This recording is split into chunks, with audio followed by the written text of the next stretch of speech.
Morning everyone, it's great to be back with you on Sunday morning for our Heroes videos. I'm so excited about this one. So many people have been involved in putting this together. But we're dealing with quite a tricky subject, so when it comes to the talk, if you're a child watching this on your own, you might want to grab an adult so that you can chat through how you're feeling with that person. But before we get started this morning, I'm going to hand over to myself and B, because we've got a really important announcement for you.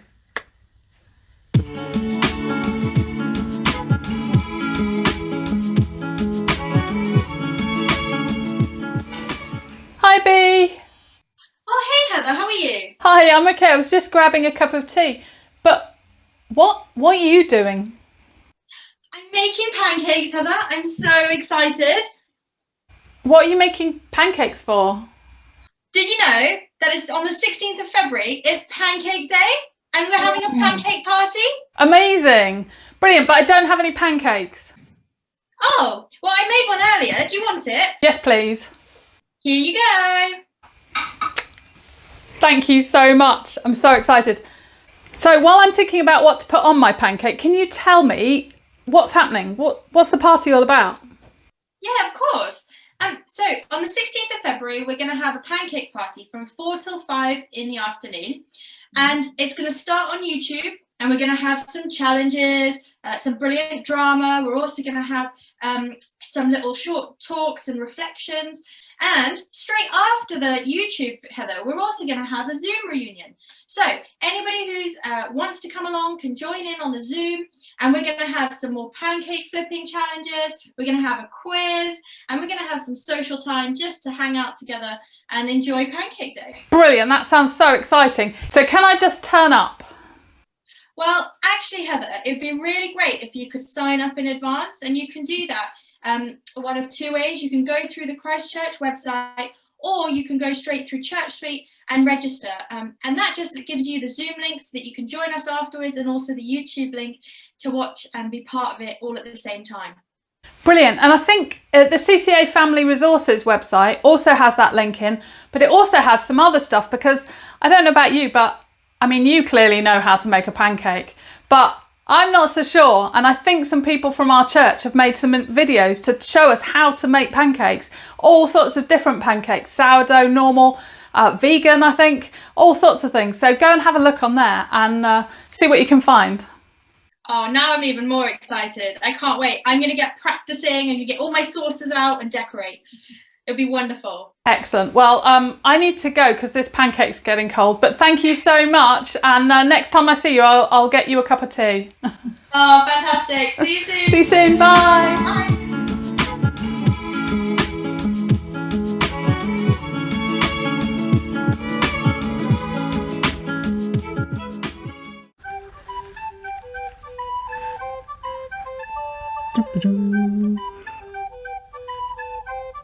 Welcome to Monster Challenges! This week and last week, our stories have been about someone being healed. So I think our challenge should involve bandaging a teddy. I asked Incredible Ian and Kinetic Catherine to do our challenge today, and they've decided to bandage two meerkats. Hope you like the meerkats' bow ties. Over to you, Ian and Catherine. Wave. Okay, bandage.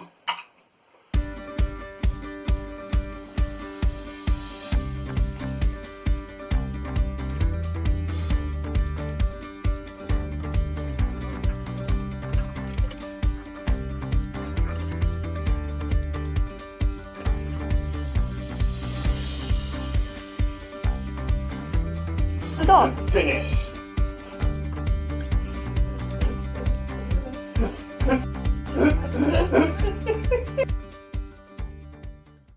Well done, great job. I think that Catherine is the winner. Ian's looked more like it was wearing a nappy. So, that's 1 point to the Reds, which means that overall, we're on 1 point to the Blues and 4 points to the Reds. Woo! Don't forget to try this challenge at home. You could use anything as a bandage, maybe even a winter scarf. Have a great week. Bye!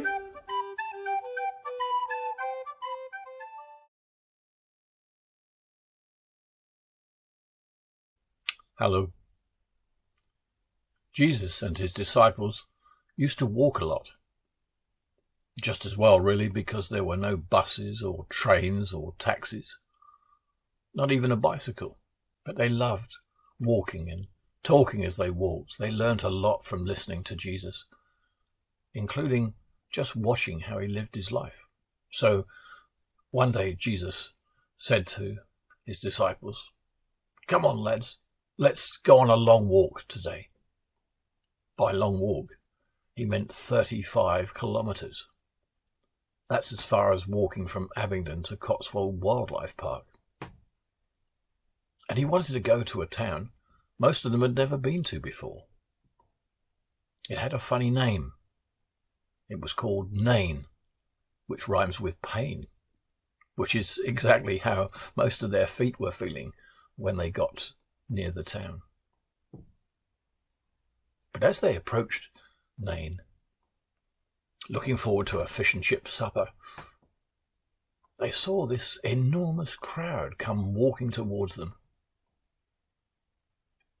throwing up dust and making such a noise, so much crying, so many tears.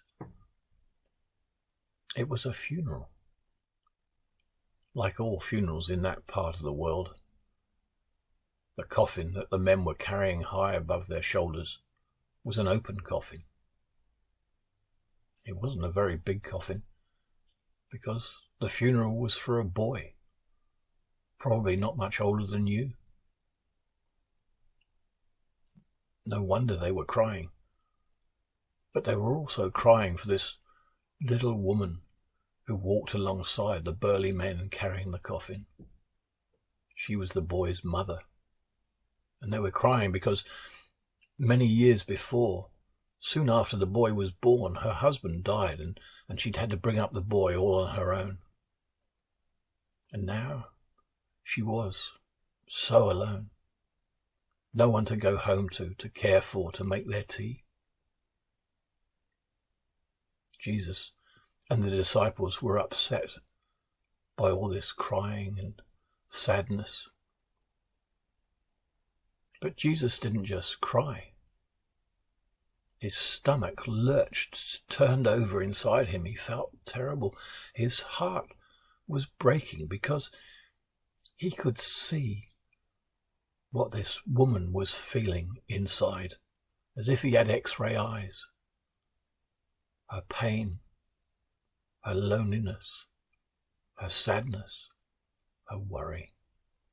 At that moment, Jesus knew exactly why he had to come to earth, what he had to defeat, to overcome, to put right for us all.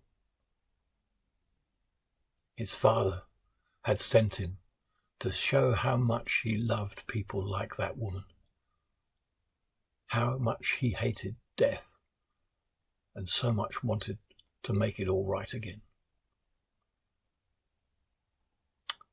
And so, with his heart breaking, Jesus was determined to put things right. He walked up to the woman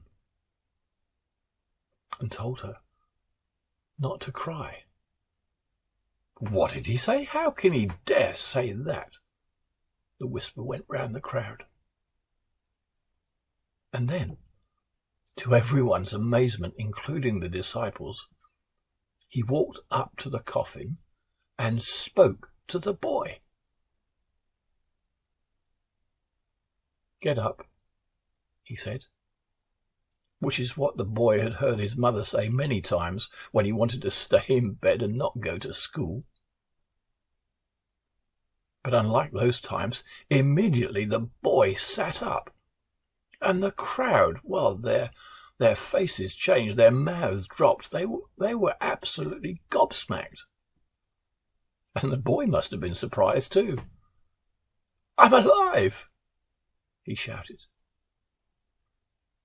And the next day, the local newspaper, its headline said, "Dead boy lives." And the report said how much the crowd had been saying, "Hey, God turned up for us today." And whilst that was true, the disciples learnt an even more important lesson. Jesus has the heart of God, a heart that loves us, that cares about the pain and the death in our lives, a God who wants to put it right. Bye. God,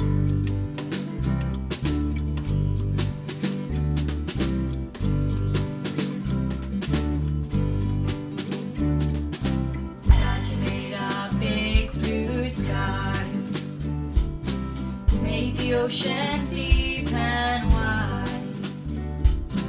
God, you made the trees so tall. Your love is bigger than it all. God, you're bigger than big. You're stronger than strong. You are mightier than mighty and louder than this song. Your love for me stretches farther than far. I can't imagine just how big you are, just how big you are.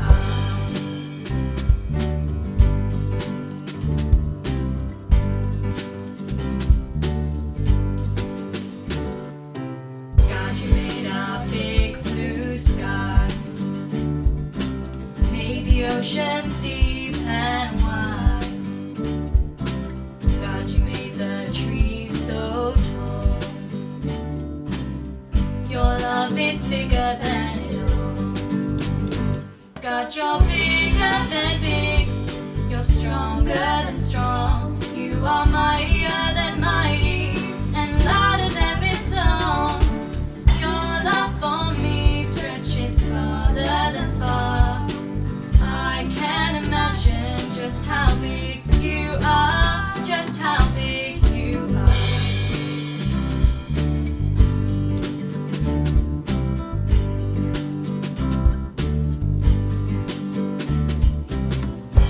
God, you're bigger than big. You're stronger than strong. You are mightier than mighty and louder than this song.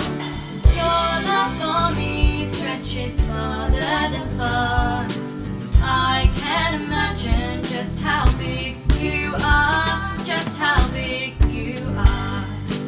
I can't imagine just how big you are, just how big you are.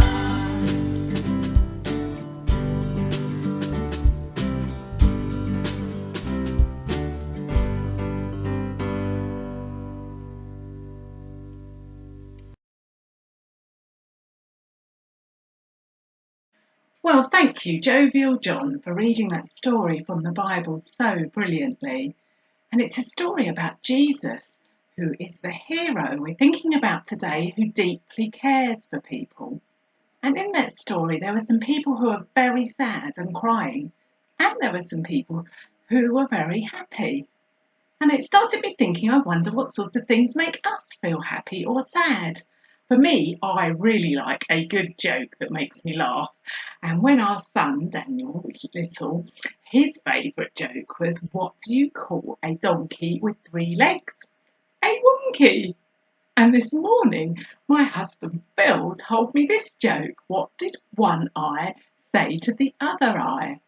Between you and me, something smells. So they're 2 jokes, you might have others. But I also cry quite a lot. And lots of things make me cry. Sometimes films, sometimes books. Once I was reading a Jacqueline Wilson book to our daughter Hannah when she was a lot younger, and I was crying so much at the end I couldn't finish reading it. But at the moment there's quite a lot of sad things happening we might hear on the news, or we might know people who are unwell, or maybe feeling lonely. Maybe sometimes you're feeling sad. We all feel sad sometimes. I thought maybe we just have a few minutes, a pause to talk to the people you're with, or just think about it yourself. What makes you happy and laugh, and what makes you feel sad and cry sometimes?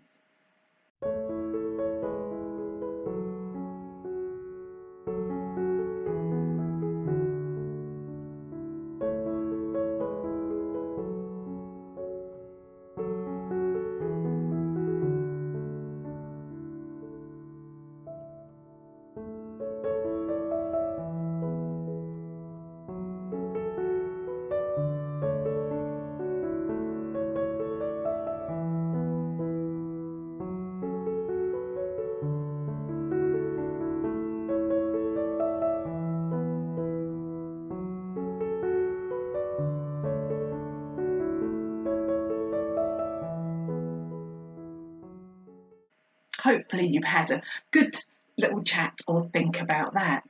But do you know Jesus also felt happy and sad sometimes? In the Bible, in John's Gospel, we read that when his friend Lazarus died, Jesus cried. And we also see Jesus enjoying meals with people and the wedding celebrations. And I think he even tells a few jokes. And in today's story, we see how Jesus and his friends were out for this walk, and they came across lots of people crying and very sad because a little boy had died, and it was his funeral.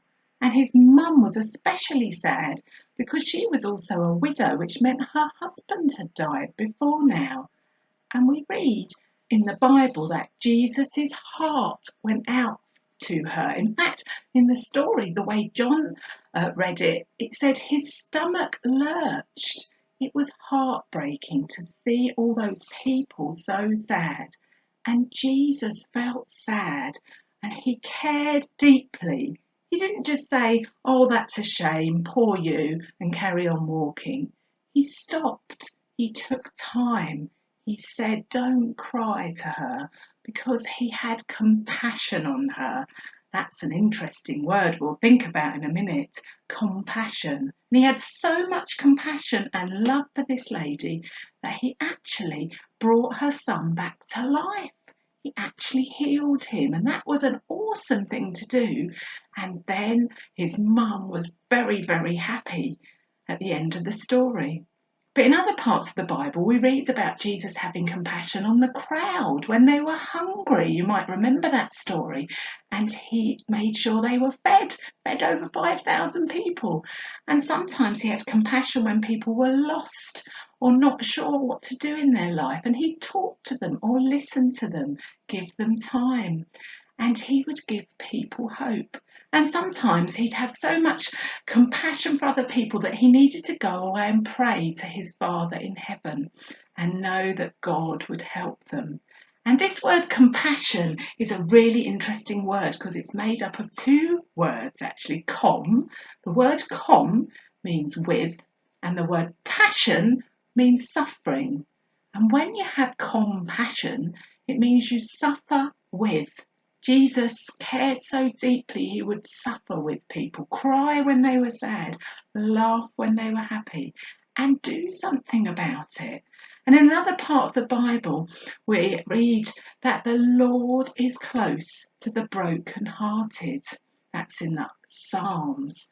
And not only was Jesus close to people in Bible times, when we're feeling sad, he cares deeply for us. He's close to us. When we're feeling happy, he's close to us. And we can tell Jesus however we're feeling, day or night, and he's always with us because he cares deeply for you and for me. He has compassion on us. So he's always with us. The Lord is close to the brokenhearted. But Jesus also asks us to have compassion, to care for others. And that might mean when someone else is sad, you might want to think, why are they feeling sad? To put yourself in their shoes and to pray for them, to ask Jesus to help them. Or it might be that you can do something to show that care. Maybe draw them a picture, write them a card, or maybe just listen to them. That is often the thing that shows love and care to people. Now this week, you might have noticed in the back here, this bear, Sadie Bear, came to live with us. And she's a very special bear because she was my mum's bear. My mum died quite a few years ago, so when I look at Sadie, sometimes I feel sad. But sometimes I feel happy as well because Sadie Bear reminds me of lots of happy times. And sometimes our feelings are funny. We can be sad and happy all at the same time. But Sadie reminded me of Winnie the Pooh, because if you know the stories of Winnie the Pooh, they often care deeply for each other, for Piglet and for Eeyore. And I'm just going to finish with a little quote from Winnie the Pooh, and then we're going to pray. So as we remember that Jesus cares deeply for us, and he asks us to care deeply for others, Winnie the Pooh says, "Some people care too much. I think it's called love." So let's pray. 1, 2, 3. Lord Jesus, we thank you that you care deeply for every single one of us. Help us to care for one another. Amen.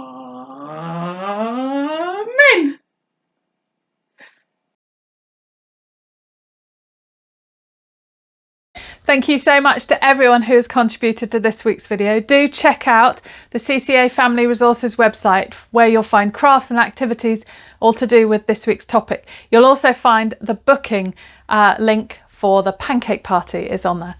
So on the 14th, there is an all-age service at 10:30, which we'd love you to come to. And obviously the pancake party on the 16th. And then the following week, which is the 21st, there's no children's activities, but there's loads of stuff on the website. So do download that stuff and just enjoy half term. Have a great week. Bye.